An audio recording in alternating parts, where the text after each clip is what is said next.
레위기 4장 1절에서 12절까지의 말씀을 함께 합독합니다. 여호와께서 모세에게 일러 가라사대 이스라엘 자손에게 고하여 이르라. 누구든지 여호와의 금령 중 하나라도 그릇 범하였으되 만일 기름 부음을 받은 제사장이 범죄하여 백성으로 죄를 입게 하였으면 그 범한 죄를 인하여 흠없는 수송아지로 속죄 제물을 삼아 여호와께 드릴지니 곧 그 숫송아지를 회막문 여호와 앞으로 끌어다가 그 숫송아지 머리에 안수하고 그것을 여호와 앞에서 잡을 것이요 기름 부음을 받은 제사장은 그 숫송아지의 피를 가지고 회막에 들어가서 그 제사장이 손가락에 그 피를 찍어 여호와 앞 곧 성소장 앞에 7번 뿌릴 것이며 제사장은 또 그 피를 여호와 앞 곧 회막안 향단 뿔에 빠르고 그 송아지의 피 전부를 회막문 앞 번제단 밑에 쏟을 것이며 또 그 속죄 제물된 숫송아지의 모든 기름을 취할지니 곧 내장에 덮인 기름과 내장에 붙은 모든 기름과 두 콩팥과 그 두 기름 그 위의 기름 곧 허리 근방에 있는 것과 간에 덮인 거풀을 콩팥과 함께 취하되 화목제 희생의 소에게서 취함같이 할 것이요 제사장은 그것을 번제단 위에 불사를 것이며 그 숫송아지의 가죽과 그 모든 고기와 그 머리와 다리와 내장과 똥 곧 그 송아지의 전체를 진 밭같이 버리는 곳인 정결한 곳으로 가져다가 불로 나무 위에 사르되 곧 재 버리는 곳에서 살을 지니라. 아멘. 하나님을 사랑하고 또 사모하여 이 자리에 갈급함으로 목마름으로 오신 하나님의 백성들을 성도님들을 축복합니다. 할렐루야. 축복합니다. 여러분, 오늘 이제 죄를 정결케 하는 속죄제라고 하는 제목을 가지고 원래는 여기가 5장 13절까지가 이 속죄에 대한 내용입니다. 그래서 한 번에 다 나누려고 했는데요. 한 번에 나누기엔 너무 양도 많고 또 두 번에 걸쳐 나눠야 되겠다는 내용의 분류가 있어서 두 번에 걸쳐서 나누려고 합니다. 제사법을 우리가 나누고 있죠. 성막을 주신 하나님께서 이제 성막 안에 들어가서 예배하는 법에 대해서 말씀을 하고 있는 것입니다. 예배가 무엇입니까? 관계 회복이에요. 예배가 관계 회복. 왜 주일날 한 번 예배 드리면 됐지? 왜 새벽 기도 드리고 수요 예배는 왜 드리고 금요 기도회까지는 왜 드리냐? 여러분, 요즘 금요 기도회가 사라져가고 있는 교회들이 있어요. 코로나 이후에. 이건 문제입니다. 금요 기도회가 왜 생겨나는지 우리는 알아야 됩니다. 그것은 성령 충만함 때문입니다. 수요 예배는요, 왜 생겨난 거냐면요, 주중에 딱 중간이잖아요. 수요일이 주중에 제3일 예배라고 해요. 수요 예배를 드립니다. 안식년은 화요일 날 드리더라고요. 화요일에 사람들이 쏟아져 나오길래 하나님의 교회 앞에 물었어요. 오늘 교회에 뭐가 있었나요? 그랬더니 오늘 3일 예배입니다 그러더라고요. 토요일부터 시작해서 토요일, 일요일, 월요일 이렇게 해가지고 화요일 날이 그거는 3일 예배라고 하더라고요. 참 우습죠. 우리가 제사 드리는 것, 왜 제사 드립니까? 우리가 하나님과 동행하기 위해서 제사 드리는 것입니다. 할렐루야. 동행하지 못한다면 끝난 거예요. 그 동행해야 구원받는 것입니다. 교회 그냥 나간다고 내가 주님이라고 부르는데 주님은 아니야. 실제 내 삶의 주인은 나야. 이런 사람은 지옥 가는 거죠. 교회 다녀도. 성령님이 안 계신 거예요. 성령님이 계시면 찔림이 있는 거예요. 내가 저 이웃의 아내를 봤을 때 좀 욕구가 생겨. 그 죄 아니에요. 이웃의 남자를 봤는데, 이웃집 남자를 봤는데 욕구가 생겨. 죄 아니에요. 죄죠. 근데 이게 죄라고 안 느껴지는 게 내 마음대로 살아가는 것입니다. 그래서 교회 다니면서도 저쪽 서울 강남에는 수년 전에 뭐 세컨드 얘기들 많이 했다고 하는데 요즘은 어떤지 모르겠어요. 간통죄가 폐지되는. 그러니까 우리가 성경은 정확합니다. 하나님과 동행해야, 등과 기름을 준비해야 구원받는다 그랬어요. 기름이 뭡니까? 성령의 기름이에요. 우리 안에 때적 찔림이 계속 있고 회개해야 되는 거. 회개가 끊어졌다. 성도가 아니죠. 나는 초월했다. 이단이지. 교주나 막 하는 말들이죠. 성경을 제대로 알고 하나님을 제대로 아는 사람은 누구나 다 자신이 죄인임을 고백할 줄 믿습니다. 할렐루야. 그래서 오늘은요 특별히 번제, 소제, 화목제 다음 속죄제 부분입니다. 속죄제. 궁극적으로 이것이 바로 하나님이 오신 이유예요. 속죄 뭐예요? 죄를 용서해 준다는 것이에요. 죄를 용서한다. 그래서 이 속죄제라고 하는 단어는 죄를 정결케 하다라는 의미가 있어요. 죄를 처리하다. 속죄제라고 하는 단어는 원어로 보면 하타트라고 하는 단어입니다. 하타트. 이것은 원형 히테라고 하는 단어에서 파생됐는데 히테라고 하는 단어는 죄에서 정결케 하다라는 거예요. 정결케 하다.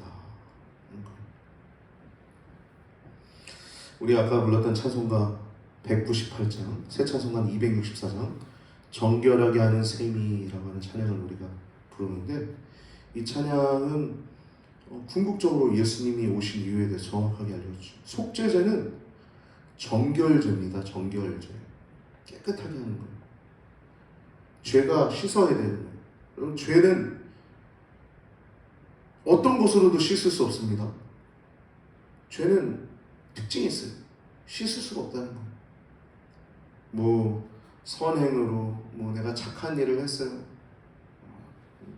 내가 착한 일을 했다고 구원받는 게 아니에요. 내가 선한 마음을 가지고 뭘 했다고 구원받는 게 아닙니다. 죄가 용서받는 게 아니에요. 내가 돈을 뭐 드렸다고 구원받는 게 아닙니다. 뭐 천주교나 뭐 잘못된 종교들 보면 뭐 돌아가신 조상의 죄를 대신 뭐 돈 1,000만 원, 뭐 5,000만 원 내면 뭐 할아버지의 죄까지 뭐 용서받고 다 이상한 소리지요. 다 말도 안 되는 얘기들이죠.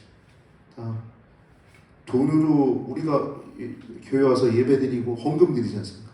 그것도 죄 문제가 처리되는 게 아니에요. 헌금으로 처리되는 게 아니에요. 돈도 해결책이 안 되는 겁니다.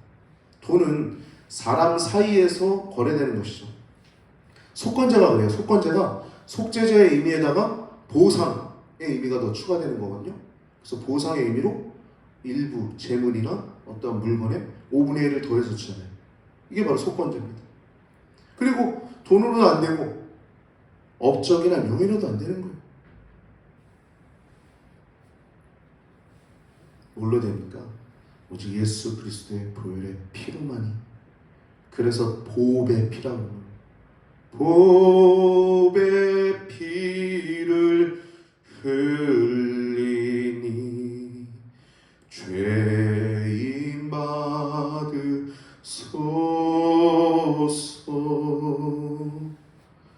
예수 나를 위하여 십자가를 질 때 이렇게 찬양했지 않습니까? 예수님이 이 땅에 오시면 보배 피를 흘리려 오신 겁니다. 그래서 마태복음 1장 21절을 보면 아들을 낳으리니 이름을 예수라 하래요. 예수. 그러면서 이는 그가 자기 백성을 그들의 죄에서 구원할 자이십니다. 그러니까 죄로부터 우리를 구원하시려고 온 겁니다.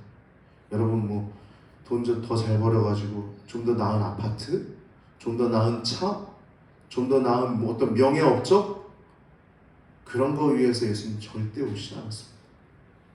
여러분 우리나라 사람들, 특별히 우리나라 사람들 자살률이 전 세계 1위라고 하는데 왜 그럴까요?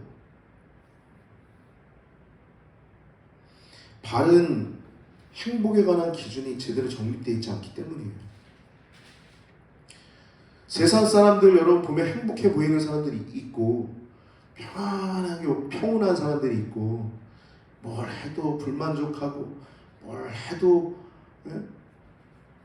화나 있고 뭘 해도 만족하지 않는 사람들 있잖아요. 특별히 그런 사람들은요 사탄적 마귀적 행복관이 있기 때문이에요. 만족함이 없는 거예요. 예를 들어서 여러분 보세요. 요즘 가정들 보면 맞벌이 많이 하죠. 그러면 아내나 남편이나 자기 직장에서 지쳐 있어요. 아내도 자기 직장에서 행복해야 돼요. 근데 늘 행복합니까? 거기서 늘 승진하고 늘 인정받습니까? 인정받을 때 있죠. 저도 여러 군데 교회에서 이제 목회 이렇게 전도사 생활하면서 저도 인정 많이 받고 또 사랑도 많이 받아요. 근데 늘 그렇습니까? 못할 때도 있죠. 또 이유 없이 나를 미워하게 되는 경우도 있고 이유가 없다는 그 표현은 내가 생각할 때 이유가 없는 건데 오더가 볼 때 이유가 있는 부분들이 있는 거예요. 그럼 내가 만족합니까? 행복합니까? 부부들이 보면 이 사람도 직장에서 뭔가 만족해야 돼. 이 사람도 직장에서 만족해. 그럼 만족하면 뭐 직장 승진하면 행복해집니까? 더 그러죠? 지금 뭐 올림픽 월드컵 축구대회가 청소년 축구대회가 지금 16강 올라간 겁니까? 8강 올라간 겁니까? 16강이죠? 8강 올라갔어요? 8강까지 올라갔는데 뭐 그다음 뭐 콜롬비아 맞습니까? 나이지리아라는 분다고 합니다. 나이지리아 이기면 만족합니까? 만족할 것 같아요? 안 만족해요. 4강 올라가면 준결승 올라가야 돼요. 예? 만족함이 없는 거 만족함이. 여러분 행복은 만족함이 있는데 만족함이 없는 거예요. 해도 직장에서 대리에서 부장, 과장, 차장 뭐 제가 정확한 직급은 뭐 회사마다 다르니까 뭐 순서가 맞는지 틀린지 모르겠지만 아무튼 올라가면 행복합니까? 행복해 보입니까? 중간 관리자라고 더 힘들어하고 또 막 짓눌리고 이게 바로 세상이 얘기하는 행복이에요. 더 가지면 행복하냐고요.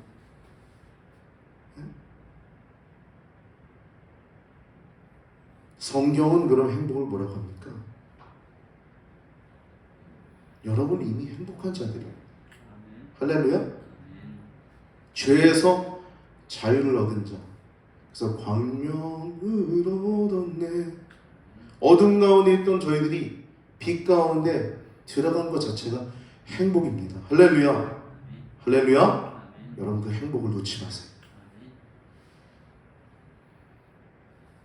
신앙을 가진 것, 영생을 가진 것, 행복을 가진 것, 그것이 우리에게 진짜 행복임을 기억하시기 바랍니다. 우리들 안에도 사탄적인 행복이 있어요. 마귀적인 행복이 있어요. 저도 담임 목사로서 조금 더 성도들이 많아지길 바라죠. 근데 그때 되면 제가 행복할까요? 지금 행복하지 않다면? 저 지금 행복하거든요. 제가 만약에 행복하지 않다고 보이시는 분 한번 손 한번 들어보세요. 예? 행복해요 저 지금. 근데 성도들이 더 많아지면 뿌듯은 하겠죠. 아 성도님들이 더 많아졌구나. 근데 행복할까요? 행복하려면 제가 정말 행복하려면 제 역할을 잘해야 되는 것이죠. 여러분들이 여기에 모인 사람들이 다 천국 가야지 행복한 거죠. 할렐루야. 사람들이 모였는데 천국 못 가봐요. 그만큼 불행한 목사가 어디 있어요? 다 천국 가게 되길 바랍니다. 바라기는. 할렐루야. 그래서 예수님이 오신 건 죄 때문에 오신 겁니다. 베드로전서 3장 18절을 보면 그리스도께서 단번에 죄를 위해서 죽으사 의인으로서 불의한 자를 대신하셨으니 이는 우리를 하나님 앞으로 인도하려 하심이니라. 아멘. 한 번에 죽으셔서 단번에 죄를 위해서 죽으셔서 의인이시지만 불의한 자를 대신하신 거예요. 우리를 하나님 앞으로 인도하시려고. 그러니까 죄 문제는 예수님을 통해서만 해결될 수 있고 죄 문제는 예수님을 통해서만 해결되어 하나님 앞으로 나아갈 수 있는 것입니다. 속죄제는 그래서 정결케 될 수 있는 죄입니다. 정결케 될 수 있는 제사입니다. 제사. 2절을 보면 그릇 행한다라고 얘기하고 있어요. 용서받을 수 있는 죄의 조건이에요. 그릇 행함. 여러 가지가 있겠죠, 여러분. 보면 제사장들도 나중에 포로 후기 보면 이방 여인을 취한 내용들이 나와요. 범죄한 것이죠. 굉장히 큰 범죄죠. 그것도 죄입니다. 말씀 보면은 이제 네 가지 신분의 분류들이 나옵니다. 4장 전체를 보면. 그리고 5장에 보면 그 평민들 가운데서도 가난한 자들, 또 가난한 자들 중에서 특히 가난한 자들은 곡식으로 가져오게끔 얘기를 해요. 그래서 여러 가지 내용들이 나오고 있는데, 첫 번째 1절부터 12절은 제사장의 범죄에 대해서 나오고요. 13절부터 21절은 온 회중이라고 나와요. 이 온 회중은 이스라엘을 대표하는 자들, 즉 장로들을 얘기하는 겁니다. 장로님들. 모세 시대는 70장로들을 얘기를 하는 거겠죠. 70장로.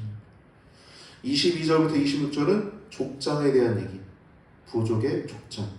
그 27절부터 35절은 평민에 대한 얘기. 일반 백성들을 얘기를 하는 것이죠. 근데 이 제사 드린 거 보면 크게 제사는 세 가지가 나오죠. 동물의 피, 하나는 기름, 하나는 고기에 대한 내용이 나오는데, 피를요, 이 네 가지 부류의 내용들이 크게 두 가지로 다릅니다. 제사장과 그 장로들의 이 피를 제사 드릴 때 이들의 죄를 어떻게 다뤄야 되는지 그 피의 내용이 좀 다르고, 또 족장과 평민의 이 죄를 다룰 때 피를 어떻게 해야 될지 내용이 다릅니다. 차이는 제사장과 이 장로들의 죄는 회막 안으로, 성소 안으로 들어가서 지성소 휘장에다 7번 뿌렸어야 됐어요. 피를 손가락에 찍어서 7번 그 지성소 휘장에 뿌려야 됐어요. 그것도 성경을 보면 힘있게 뿌려야 됐습니다. 힘있게. 이 피를 위지하면서 얼마나 힘있게 거기서 던졌는지 우리는 느껴질 수 있죠. 원어로 보면 힘있게 제사장이 뿌렸다고 기록되어 있어요. 그리고 그 바로 앞에는 향단, 분향단에 피를 바르다. 이 내용이 제사장과 장로들, 이스라엘 온 회중에게만 나와 있습니다. 그래서 이 고기도 다릅니다. 이 고기는 제사장과 온 회중의 지도자급, 이 장로들에 대한 죄를 다룰 때는 그 모든 고기는 태워버려야 됐어요. 가죽까지도 취해서 안 되고 다 태워버려야겠습니다. 진 바깥 거룩한 곳에서, 재버리는 곳에서 태워버려야 됐어요. 하나님 뭘 받으셨냐? 기름만 받았어요. 화목제처럼 기름만 태워받으셨어요. 이 죄는 기름만 받으셨고, 고기는 아까 얘기한 것처럼 족장과 평민의 죄에 대한 것은 회막 안으로 가지고 가지 않았어요. 그냥 다른 죄들 번제처럼, 다른 속죄제, 화목제처럼 그 피를 번제단 뿔에다가 이렇게 발랐습니다. 남은 피는 번제단 밑에다 쏟아 부었고, 그래서 이 고기는 제사장들이 먹었습니다.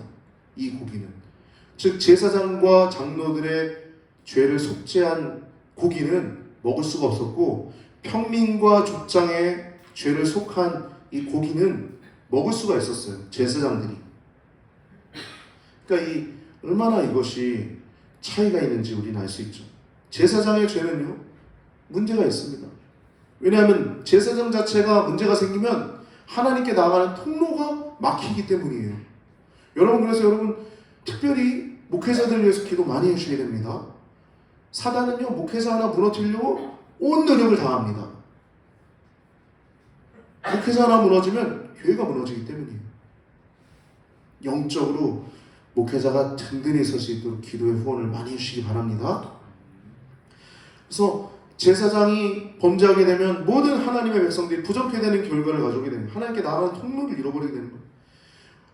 하나님의 백성들, 즉 성도들 중에 하나가 죄를 범해도 교회 전체가 멍들게 될 수 있죠.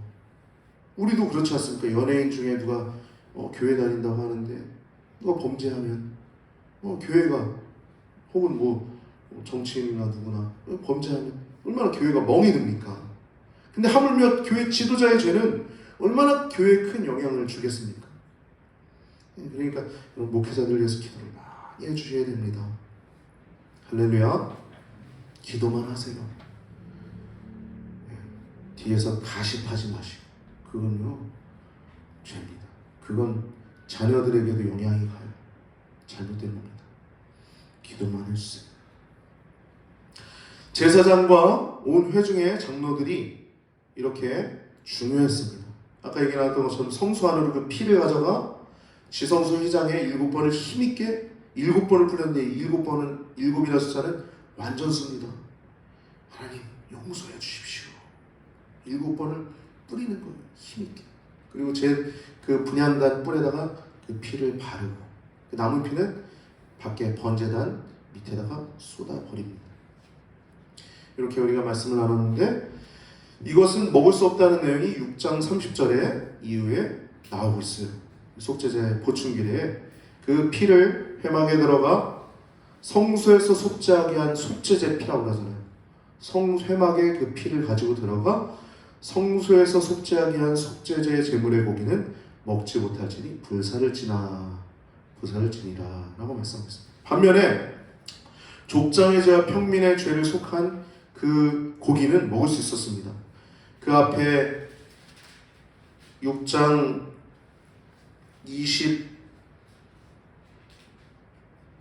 26절부터 29절까지는 그 고기를 먹을 수 있다라고 나오고 있어요. 족장의 죄와 평민의 죄는 그 피를 번제단 뿔에만 발랐습니다. 안에까지 갖고 들어가지 않았어요. 왜냐하면 여러분이 족장의 죄나 평민의 죄는 성소까지는 더럽히지 않았다라고 생각되기 때문이었던 것 같아요. 즉, 큰 책임을 맡은 이들의 죄는 크게 죄를 용서받기 위해서 성소 안으로 그 피를 가지고 가야 됐고, 그 큰 책임을 맡은 사람일수록 어깨가 무거웠음을 우리가 알 수 있죠. 이렇게 오늘 우리가 속죄에 대해서 말씀을 나눴는데 예수님의 피는 이렇게 성소에서 정결케 되는 제물이 되었음을 기억하시고, 예수님 십자가에서 달려 들어가실 때, 운명하실 때 지성소 휘장이 위로부터 아래까지 반으로 쫙, 그래서 반이 됐다 그러잖아요.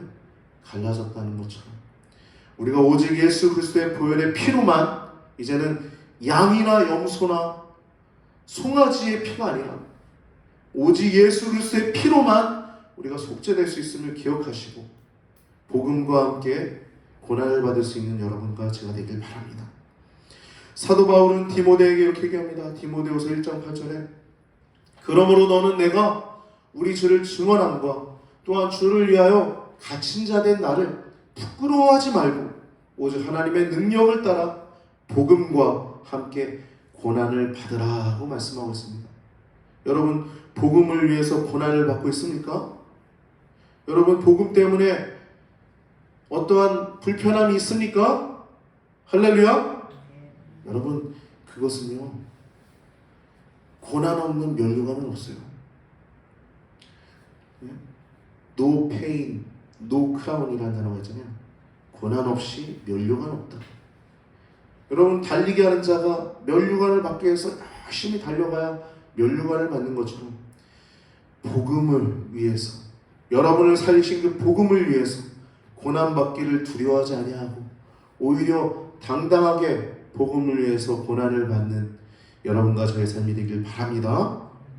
오늘 성령 강림 후 제1주 삼위일체 주의를 통해서 성령 하나님이 여러분 안에 계시고 여러분이 하나님의 성전이심을 더욱더 기억하셔서 자동차가 기름이 없으면 달릴 수 없듯이, 배가 기름이 없으면 바다 위를 누빌 수 없듯이, 심지어 비행기가 기름이 없으면 하늘을 누빌 수 없듯이 성도가 성령의 기름이 없으면 성도의 삶을 살아갈 수 없음을 기억하시고 더욱더 기도하시면서 주님과 동행하면서 천국 가는 행복한 여러분과 저의 삶이 되길 바랍니다.